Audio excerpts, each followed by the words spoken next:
Cheers guys. Cheers. आज चौधरी भाइ सुजन चौधरी भाइ पुतली भेषमा छ। पुतली भेष रमाइलो ह्याप्पी बर्थडे है, ह्याप्पी बर्थडे। आजको ब्लग चाहिँ एकदम बब्बाल हुन्छ है। नमस्ते नमस्ते सालु, थ्याङ्क यू। ल हाम्रो एकजना नमस्ते पनि भेट्यो रोमानियामा पनि। जे भयो नि यस्तो जङ्गलमा हिँडिरहेछौँ। नेपालमा हिँडे जस्तै लागिरहेछ। ट्रेकिङ हिँडे जस्तै लागिरहेछ। केही फरक छैन। ल हामी यहाँ तपाईँलाई देखिरहेछ, यो नेपालमै हो कि जस्तो लागिरह होला, तर नेपालमा चाहिँ होइन है। हामी यो यति लाख उति लाख नभनौँ, अलि महँगै तिरेर यो आएको ठाउँ हो। युरोप कन्ट्री, युरोपमा पर्छ भन्छ होइन, रोमानियन देश भनिदिने। तपाईँ गेस गर्नु होला। रोमानियै हो, ल भनिदिए। गेस गर्नु होला। यस्तो हामी अब जङ्गलमा हिँडिरहेछौँ। यस्तो रहेछ, दामी छ ठाउँ त। नेपालमै घुमे जस्तो फिलिङ भइरहेछ। हिँडिरहेछौँ, स्यास स्यास चुचु भइरहेछ। केटाहरू ठाउँ बनाउँदैछ बस्नलाई। हामी डिस्कभरी हामी के खोज्नलाई त आएको होइन, तर रमाइलो गर्नको लागि मात्रै आएको।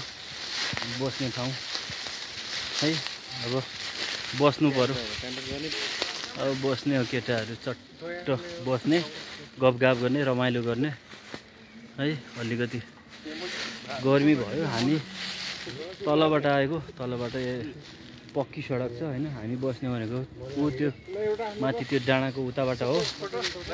फोटो भन्दा नि मैले भिडियो हान्ने गरेको छु सबै साथीहरूलाई। ल हाम्रो सुजन चौधरी भाइलाई happy birthday. Happy birthday to you mister Sujan Mahato brother. चितवनबाट, म चाहिँ दार्चुलाबाट। म सुर्खेतदेखि। म गोर्खे। म सौरा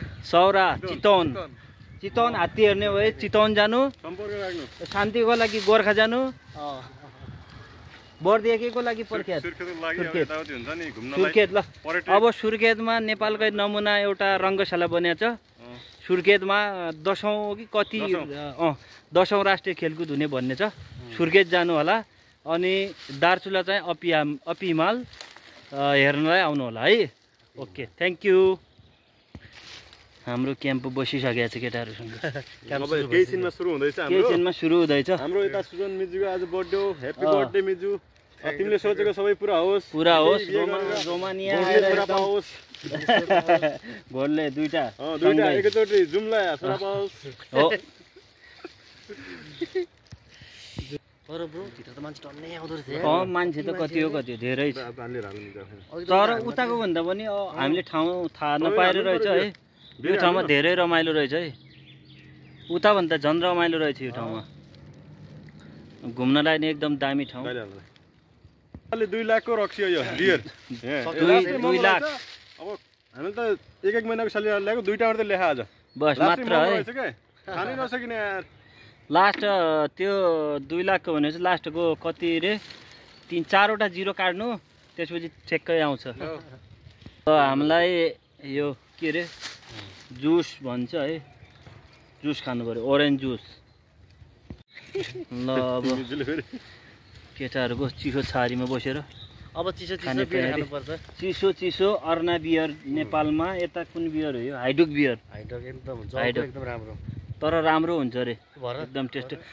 तर मद्यपान तथा धुम्रपान स्वास्थ्यको लागि हानिकारक छ है।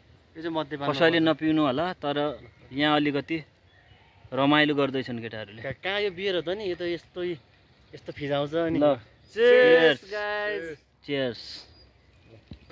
जङ्गलको गाछ तर रमाइलो लाग्यो यार जङ्गल। बहुत रमाइलो नि। रुखहरू पनि यति दामी छ।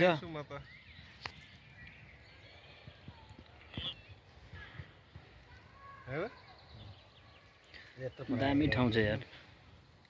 यो के बस्ने